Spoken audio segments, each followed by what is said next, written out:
मैं उससे बढ़ के आज सुबह की जो मेरी खबर थी वो यूपीआई के बारे में थी, जो उनका इलेक्ट्रॉनिक सिस्टम है कि सऊदी अरेबिया और बहरीन जो है वो भी यूपीआई सिस्टम को जो है वो अडॉप्ट करना चाहते हैं, जिसको यूनाइटेड पेमेंट इंटरफेस कहते हैं। मैं हैरान हूं उनका। ट्विटर के मुकाबले में को बना सकता है, उन्होंने एक ऐप बनाई है, या फिर जैसे अभी उन्होंने चैट जीपीटी के मुकाबले चैलेंज को एक्सेप्ट किया है, कोई इस तरह की ऐप बना सकते हैं। हम क्यों नहीं सोच क्यों नहीं सकते, बना क्यों नहीं सकते? और आईएमएफ की डील हमें नहीं मिलने वाली है। ये बात मैं नहीं कह रहा हूं, मुतादिद इदारे कह रहे हैं कि हम डिफॉल्ट की तरफ जा रहे हैं। यूरोप, अमेरिका सबको मिलाकर इलेक्ट्रॉनिक उनकी ट्रांजेक्शंस जो है उनको वो सरपास कर चुके हैं। UPI transaction 1.5 trillion dollar year उनकी ट्रांजेक्शंस हो रही, तो अब कौन उनको मैच कर पाएगा? पाकिस्तान के ज़र मुबादला के ज़खायर सिर्फ 2.8 या 9 अरब डॉलर के रह गए हैं। पाकिस्तान के अंदर पेट्रोलियम कंपनीज अपना कारोबार बंद कर रही हैं। शेल पाकिस्तान की पेरेंट कंपनी जो है शेल, उन्होंने पाकिस्तान से अपना बोरिया बिस्तरा गोल करने का ऐलान कर दिया है। वो अपने शेयर्स बेच रहे हैं। एक और खबर है कि टोटल पावर को उन्होंने भी अपना बोरिया बिस्तरा गोल करने का ऐलान कर दिया है। कैशलेस सोसाइटी बन चुकी है। पाकिस्तान की मजबूरी हमारे आईएमएफ पे डिपेंडेंस है बहुत पुराने अरसे में। अब उनके पार्ट और दूसरी चीजें भारत से वापस ले रहे, वो तो भी उनका कबाड़ में बिक रहा है। उनके तो पता नहीं गुड लक ऐसी है उनकी। भारत की यूनिफाइड पेमेंट्स इंटरफेस यूपीआई सेवा ने पहले ही वैश्विक ध्यान आकर्षित किया है और धीरे धीरे दुनिया भर के देशों को उपलब्ध कराया जा रहा है। सिंगापुर में इसके सफल प्रक्षेपण के बाद भारतीय राष्ट्रीय भुगतान निगम एनपीसीआई अब खाड़ी क्षेत्र में यूपीआई का विस्तार करने की योजना बना रहा है। सऊदी अरब और बहरीन समान भुगतान सेवाओं में रुचि व्यक्त कर रहे हैं। फिलहाल बातचीत शुरुआती दौर में है, लेकिन अगर सब कुछ ठीक रहा तो यह सेवा खाड़ी देशों और भारत के बीच भुगतान करने में सक्षम होगी, जिससे खाड़ी में काम करने वाले भारतीयों को लाभ होगा, जो अब आसानी से अपने परिवारों को घर वापस भेज सकते हैं। इस घटनाक्रम से पाकिस्तान को झटका लगा है।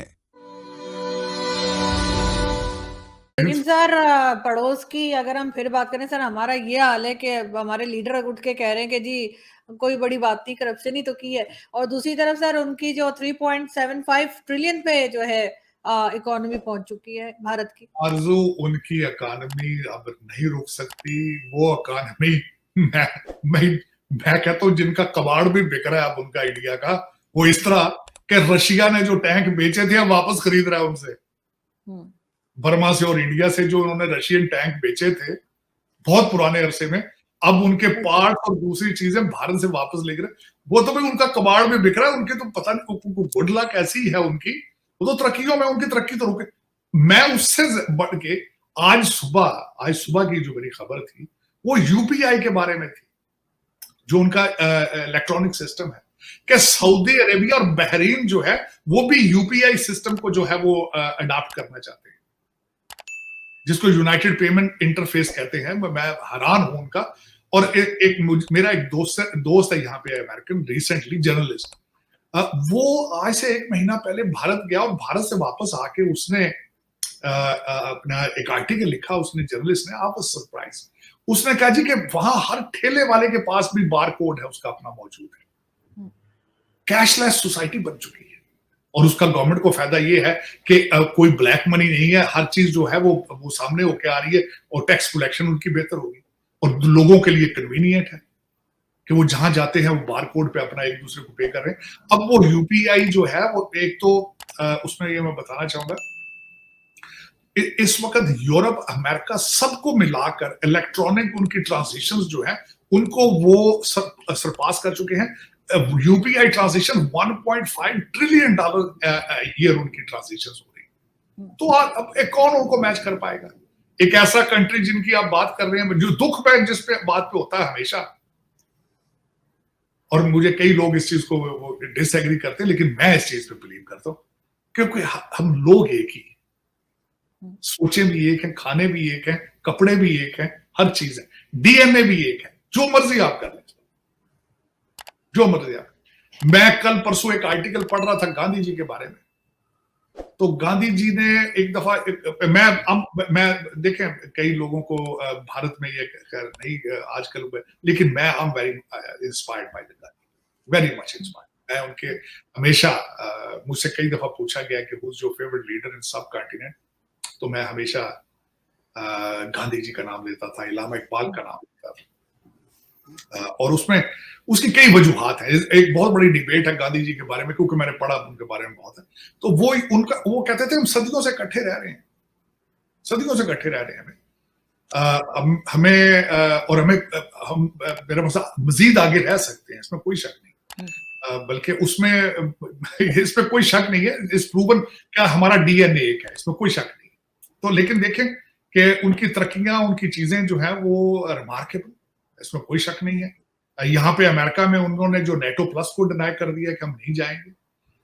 उसके बाद मैंने आपको यूपीआई के बारे में बताया, इकोनॉमी उनकी, मैं उनके बारे में बिल्कुल डिटेल से पढ़ रहा था, रिसेशन प्रूफ है, रिसेशन का कोई बिल्कुल खदशा नहीं है। और मुसलसल ग्रोथ पे, अमेरिका की इकोनॉमी से ज्यादा ग्रोथ पे जा रही है भारत की इकोनॉमी, रिमार्केबल। मैं समझता हूँ इसमें कोई शक नहीं है, इसमें कोई शक नहीं है। और वो कहते हैं ना कि more power to them, more power to them. मैं बिल्कुल इस बात पे मैं यही समझता हूँ कि चलें तरक्की करेंगे, शायद कभी पाकिस्तान भी कुछ लर्न करे उनसे या उनसे। लेकिन सर हम कैसे तरक्की करेंगे जब हमारे यहाँ इस वक्त जो बजट आया है उसमें एजुकेशन के 5.5% जो है वो इंक्रीज किया गया, जबकि डिफेंस बजट 15% बढ़ा दिया। कि इनको लगता है कि डिफेंस ज्यादा जरूरी है। नहीं, डिफेंस तो खैर बहुत ही ज्यादा जरूरी है, लेकिन मैंने आपको हमेशा ये कहा है कि आपके जो एजुकेशन पॉलिसी बनाने वाले हैं, जो एजुकेशन मिनिस्टर हैं या रूलिंग एलीट है, उनके बच्चे तो पढ़ते नहीं ना स्कूलों में, वो तो एक ही संग पढ़ते हैं या अमेरिका और इंग्लैंड में पढ़ते हैं। तो उनको क्या जरूरत है भाई पॉलिसी आपको बजट बनाने की एजुकेशन का? आपके जो इस्लामाबाद में या लाहौर में या जितने आपके कैपिटल्स में बैठे हुए हैं, पेशावर जैसा, वो तो सबके बच्चे तो बाहर पढ़ रहे हैं, वो क्यों करेंगे? ये तो जो बेवकूफ जाके जलसों में और जो चढ़ गए थे जीएचक्यू के ऊपर, ये तो वो जो बेवकूफ जा कोर कमांडरों के घरों में घुसे थे जाए, इनको पढ़ाने की क्या जरूरत? बल्कि अगर वो पढ़ जाएंगे तो इनके लिए जलसों में कौन निकलेगा भाई, इनके जुलूस कौन भरेगा भाई? अगर वो पढ़ जाए तो अमीरुल मोमिनीन का कौन जाके मुर्शद का गेट चूमते हैं, जाके भाग भाग के कहते हैं ये 21st सेंचुरी का पैगंबर है। अगर वो पढ़ जाए तो फिर वो कौन इनका कारोबार चलाएगा? ये तो इंटेंशनली चाहते हैं कि ये इसी तरह जलील होते रहे, धक्के खाते रहे। लेकिन सर डिफेंस बजट इतना बढ़ाने की क्या जरूरत है? ऐसा कौन सा खतरा है हमको, सिवाय वो टीटीपी के? इंडिया तो लिफ्ट ही नहीं करा रहा कोई, मतलब जंग वंग तो दूर की बात है। देखें, जंग आपकी एस्टेब्लिशमेंट जंग के लिए थोड़ी है वो रखी। आप ये बताएं ना मुझे, आप 76 साल से एजेंसियों पे चल रहे हैं। ऐसे वीडियो देखने के लिए नीचे दिए गए सब्सक्राइब बटन को प्रेस कीजिए और घंटी बटन को क्लिक कीजिए ताकि आपको नए वीडियो मिलती रहे।